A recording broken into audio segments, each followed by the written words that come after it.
Hello everyone. Today we are going to see how to view the test execution report. This video is about whenever you are running any test case, what the status of that test case is, whether it has failed or passed, and exactly at which step the test case execution has failed.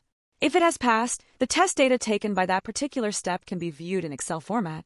For example, in this test case, Global HR, you can see that you have already executed it.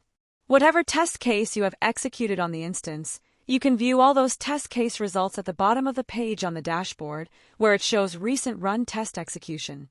The overall status of the test case execution can be viewed in the status column. For example, if this global HR promotion test has failed, there are two options. View the video, where you can watch the live execution. Download the Excel report by clicking on it.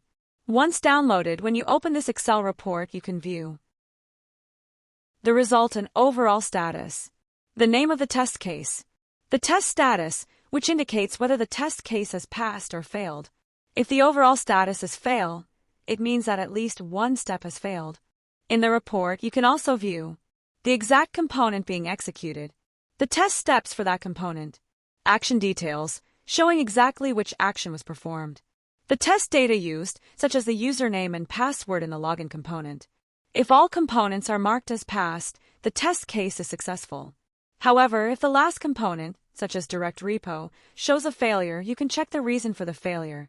To pinpoint the exact step where the test case failed, you can click on the provided link. This will display an image highlighting the step where the failure occurred.